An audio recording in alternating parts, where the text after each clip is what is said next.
Welcome back friends.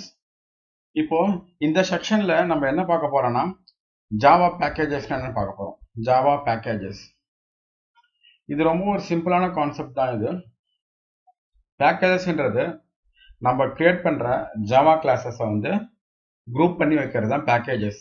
Categorise பண்றது தான் பேக்கேஜஸ்ன்னு சொல்லுவாங்க. ஓகேங்களா? இப்போ ரியல் டைம் ப்ராஜெக்ட்லாம் போனீங்கன்னா ஒரு ஜாவா கிளாஸ் மட்டும் இருக்காது. 100 ஜாவா கிளாஸ் இருக்கும், 200 ஜாவா கிளாஸ் இருக்கும், 50 ஜாவா கிளாஸ் இருக்கும். இது மாதிரி நிறைய ஜாவா கிளாஸஸ் இருக்கலாம். எல்லா ஜாவா கிளாஸஸையும் ஒரே ஃபோல்டர்ல போட்டா நல்லா இருக்காது. ஓகேங்களா?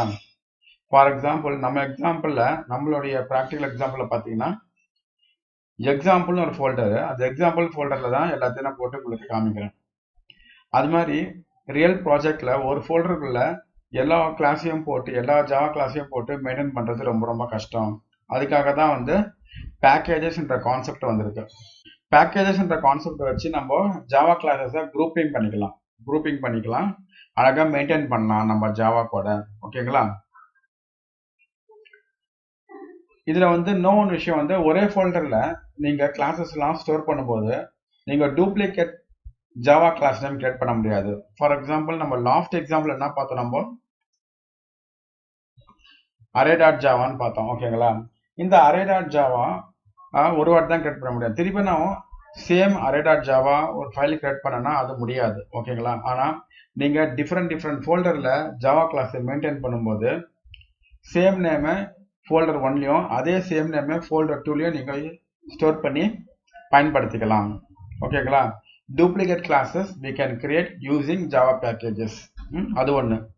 அதுக்கப்புறமா there are two different packages which are built-in packages and user-defined or custom packages. இதுக்கு என்ன அர்த்தம்னா பேக்கேஜஸ்ல ரெண்டு விதமான பேக்கேஜஸ் இருக்கு. ஒன்று built-in packages. Built-in பேக்கேஜ்னா Java install பண்ணும்போது சில பேக்கேஜஸ்லாம் வரும். அந்த ஒவ்வொரு பேக்கேஜஸ்குள்ளேயும் நிறைய கிளாஸஸ் இருக்கும். அந்த கிளாஸஸ்லாம் வச்சு தான் நம்ம ப்ரோக்ராமே பண்றோம். ஓகேங்களா? அந்த கிளாஸஸ்லாம் வந்து குரூப் பண்ணி அங்கே வச்சிருக்காங்க. அந்த கிளாஸஸ் தான் நம்ம ப்ரோக்ராம்லாம் யூஸ் பண்ணுவோம் ப்ரோக்ராம் பண்றதுக்கு. அதெல்லாம் பில்ட்-இன் பேக்கேஜஸ்ன்னு சொல்லுவாங்க. அதை உங்களுக்கு இப்போ நான் காமிக்கிறேன். அப்புறமா user defined or custom package. நீங்க ப்ரோக்ராம் பண்ணும்போது ஒரு ஜாவா கிளாஸ்லாம் கிரியேட் பண்றீங்க, பல ஜாவா கிளாஸ் கிரியேட் பண்றீங்க. அந்த ஜாவா கிளாஸ்லாம் எனக்கு இந்த ஒரு பர்டிகுலர் ஃபோல்டர் தான் இருக்கணும், இந்த ஜாவா கிளாஸ்லாம் இந்த பர்டிகுலர் ஃபோல்டர் தான் இருக்கணும் அப்படி நீங்க நினைச்சீங்கன்னா பேக்கேஜஸ்ன்ற கான்செப்டை வச்சு எல்லா ஜாவா கிளாஸையும் அழகா நீங்க குரூப் பண்ணி மெயின்டைன் பண்ணலாம். ஓகேங்களா? அதுக்கு பேர் தான் user defined or custom package. நம்மளே ஒரு பேக்கேஜ் கிரியேட் பண்றது. ஓகே, இப்போ எப்படி வந்து பில்ட்-இன் பேக்கேஜ்லாம் செட் பண்ணிருக்காங்கன்றதை நம்ம பார்ப்போம்.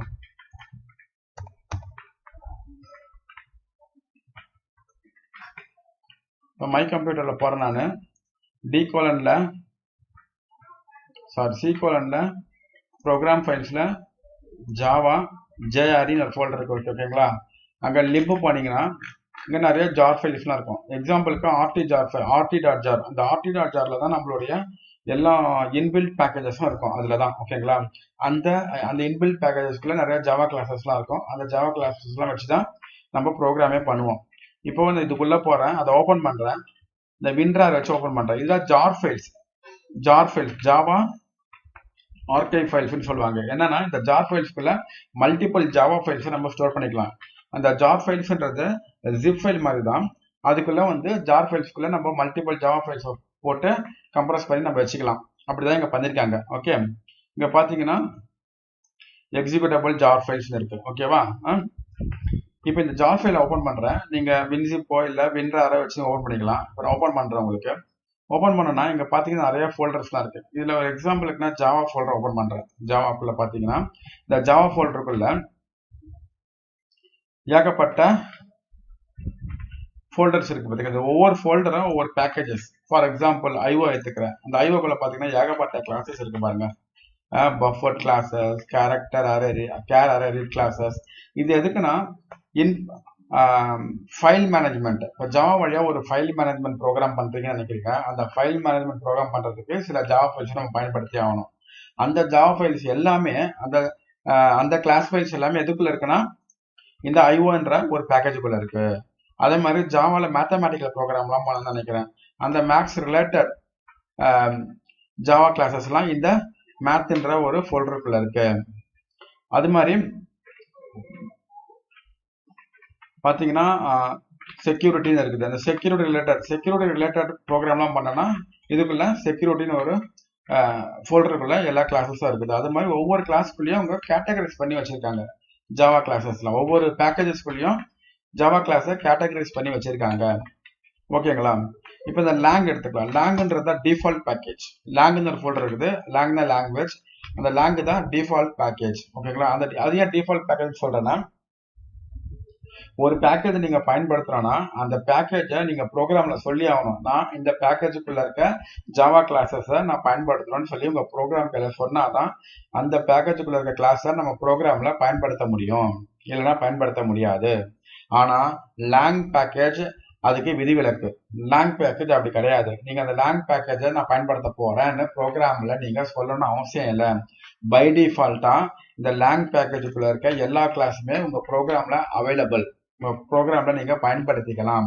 ஒரு பெஸ்ட் எக்ஸாம்பிள் பாத்தீங்கன்னா, இந்த அரேன்ற கிளாஸ்ல நான் என்ன பண்ணிருக்கேன், சிஸ்டம் சொல்லிட்டு ஒரு கிளாஸ் யூஸ் பண்ணிருக்கேன். இந்த சிஸ்டம்ன்றது ஒரு கிளாஸ்.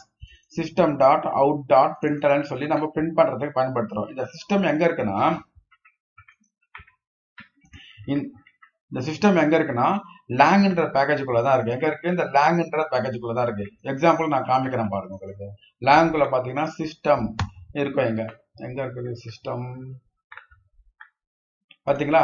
சிஸ்டம் டாட் கிளாஸ் இருக்குங்களா? இந்த சிஸ்டம் டாட் கிளாஸ்ன்றத வச்சுதான் நம்ம ஏதோ ஒன்று நம்ம அவுட்புட் கம்ப்யூட்டர் மானிட்டர்ல பிரிண்ட் பண்றோம். அதே மாதிரி ஸ்ட்ரிங்ன்றதும் லேங் பேக்கேஜுக்குள்ள தான் இருக்குது. ஸ்ட்ரிங்ன்றதும் ஒரு கிளாஸ் தான், அதுவும் லேங் பேக்கேஜுக்குள்ள தான் இருக்குது. இப்போ எக்ஸாம்பிளுக்கு பாத்தீங்கன்னா இங்க எஸ்டி கொடுத்தீங்கன்னா வரும். எஸ்டி இங்க பாருங்க, ஸ்ட்ரிங்ன்ற கிளாஸ் இருக்குதுங்களா? இந்த ஸ்ட்ரிங்ன்ற கிளாஸ் எங்க இருக்கு? லேங்குள்ள தான் இருக்கு. இந்த லேங்குள்ள இந்த ஸ்ட்ரிங் கிளாஸ் இருக்கு. ஆனா நம்ம ப்ரோக்ராம்ல அந்த லேங் பேக்கேஜை நான் பயன்படுத்த போறேன்ற இன்ஸ்ட்ரக்ஷன் தான் கம்ப்யூட்டர்ல கொடுக்கணும்னு அவசியம் இல்லை. பை டிஃபால்ட்டா அந்த லேங்ன்ற பேக்கேஜுக்குள்ள என்ன கிளாஸ் எல்லாம் இருக்கோ அந்த கிளாஸ் எல்லாம் நம்ம டைரக்டா இங்க யூஸ் பண்ணிக்கலாம். அதனாலதான் லேங்ன்ற பேக்கேஜை டிஃபால்ட் பேக்கேஜ்னு சொல்றாங்க. ஓகே, இப்போ உங்களுக்கு பேக்கேஜ்னா என்னன்னு புரிஞ்சிருக்கும். பேக்கேஜ்ன்றது சிம்பிளா சொல்லணும்னா, நம்ம உருவாக்குற கிளாஸஸ் எல்லாம் கேட்டகரைஸ் பண்ணி ஒரு ஃபோல்டரை உருவாக்கி அதில் ஸ்டோர் பண்ணி மெயின்டைன் பண்றதுக்கு தான் பேக்கேஜஸ். ஓகேங்களா? இப்போ ஜாவோட இன்பில் கிளாஸ் எல்லாம் எப்படி பண்ணிருக்காங்க? இன்பில் கிளாஸ் எல்லாம் ஒரு ஃபோல்டர் உருவாக்கி அந்த ஃபோல்டருக்குள்ள அவங்க எல்லா கிளாஸையும் ஸ்டோர் பண்ணி வச்சிருக்காங்க. ஒரு மெயின்டைன் பண்றதுக்கு தான் நம்ம பேக்கேஜஸ்ன்ற கான்செப்டை யூஸ் பண்றோம். ஓகேங்களா? அந்த மெயின்டைன் பண்றது ரொம்ப ரொம்ப important. Not only IT field, எல்லா இடத்துலயுமே ஒரு வேலை பண்றாங்கன்னா அந்த வேலையை மெயின்டைன் பண்ணும். அதுக்கு அவங்க ஒழுங்கா கேட்டகரைஸ் பண்ணி வச்சாதான் மெயின்டைன் பண்ண முடியும். ஃபார் எக்ஸாம்பிள், ஒரு சூப்பர் மார்க்கெட்டுக்குள்ள போறீங்க. சூப்பர் மார்க்கெட்ல போயிட்டு நீங்க வெஜிடபிள் வாங்கினா வெஜிடபிள் செக்ஷன் தான் போவீங்க. வெஜிடபிள் செக்ஷன்ல போனீங்கன்னா வெறும் வெஜிடபிள்ஸ் மட்டும் தான் இருக்கும். அது மாதிரி இங்க கேட்டகரைஸ் பண்ணிருக்காங்க. அதே மாதிரி க்ரோசரிஸ் வாங்கினா க்ரோசரி செக்ஷன் போவீங்க. அந்த க்ரோசரி செக்ஷனுக்குள்ள ஃபுல் க்ரோசரிஸ் ஐட்டம் இருக்கும். அதே மாதிரி ஸ்டேஷனரிஸ் வாங்கினா ஸ்டேஷனரி செக்ஷன் போவீங்க. அங்க ஒன்லி ஸ்டேஷனரிஸ் மட்டும் தான் இருக்கும். இது மாதிரி குரூப்பிங் பண்ணும்போது கஸ்டமருக்கு ஈஸியா போய் அந்த பொருளை அக்சஸ் பண்ணி வாங்க முடியும். ஓகேங்களா? அதே மாதிரிதான் இங்கேயும் நம்ம உருவாக்குற கிளாஸ் எல்லாம் ஒரே இடத்துல போடாம எல்லாத்தையும் குரூப்பிங் பண்ணி கேட்டகரைஸ் பண்றதுக்கு தான் பேக்கேஜஸ் என்ற கான்செப்ட் பயன்படுது. இப்போ இதோட இந்த வீடியோ நான் முடிச்சுக்கிறேன். அடுத்த வீடியோ நம்ம என்ன பார்க்கலாம்னா, எப்படி நம்மளே ஒரு பேக்கேஜை உருவாக்கி அதை பயன்படுத்துறது நான் பார்ப்போம். ஓகேங்களா? Until then, bye bye from Suresh Stalin. இந்த வீடியோ உங்களுக்கு பிடிச்சிருந்தா உங்க நண்பர்களுக்கு ஷேர் பண்ணுங்க. நீங்க சப்ஸ்கிரைப் பண்ணுங்க, லைக் பண்ணுங்க. ஏதாவது கேள்வி இருந்தா கண்டிப்பா கமெண்ட் பண்ணுங்க.